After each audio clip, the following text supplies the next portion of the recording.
Hi, welcome back to part 2 of our Navigating the Wida website. I was stopped right after telling you about the can-do descriptors name chart, but I wanted to share with you the blank template for drafting. And so what I'm going to do is I've gone up in the search engine. I'm going to write lesson template. And I'm going to click on a blank template for drafting standards. Save and open. Okay, now this might be more helpful for our ESOL teachers out there, but I figured I would show everyone. So in this template, you can take what it is you want the students to do, the standard that you want, I guess we could say objective that you want accomplished, and in each box you could type in what you expect your level 1s to do, level 2, level 3, 4, and 5 to do. So maybe you're doing a writing assignment.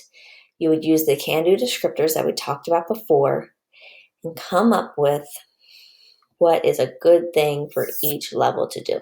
And if you don't have those levels in your classroom, obviously you can leave them blank. But I just thought this was a nice tool that might help you with organizing and differentiating. So there's that. And one more thing I wanted to talk about was at the Wida website.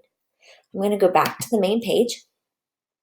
And as I said in the first video, the test is about the second week in January through second or third week of February. So it's a lot of time, and it's a big deal. I know in the state of Maryland, it's going to be on our school report cards this year.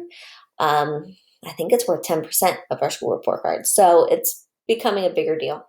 So if you want to learn more about the assessment, which you might, since it is going to take your it's going to take your English language learners out of your classroom for quite a bit of time so they can take this test. Maybe you want to learn more about it. So I'm going to click on Access for ELLs 2.0. And here is all about the access.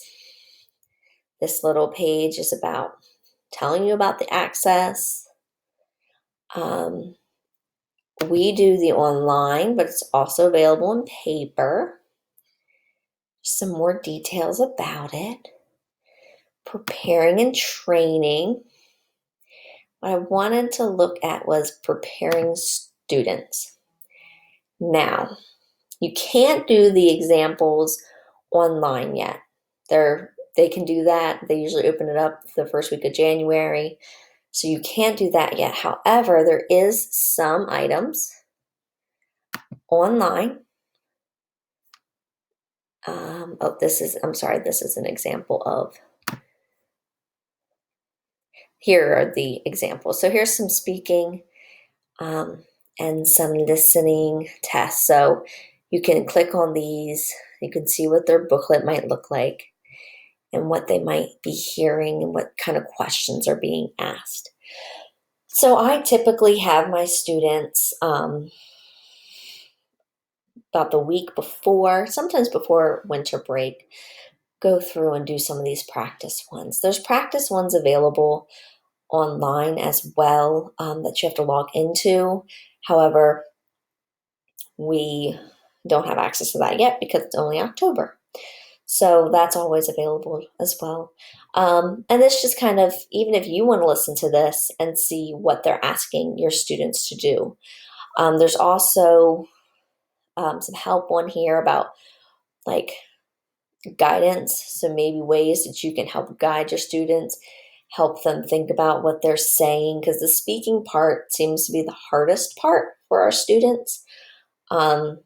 So they've included some guidelines this year to help us help the students be prepared. So anyway, I thought that might be useful. And so you know that that's all there. There's examples of score reports, which is where I got the sample of my student earlier. And it's all right here, available at your fingertips. Some items you do need a login, which you probably don't have. But for all that I've shown you in this video and the last video, everything is free. Everything you're able to look up and look right now, So, in case you didn't know all these resources, we're here. Now you do. All right. Um, Thank you for listening in, and I hope you are more familiar with the Wida website and the can-do descriptors and what to do with the student individual reports. Thank you.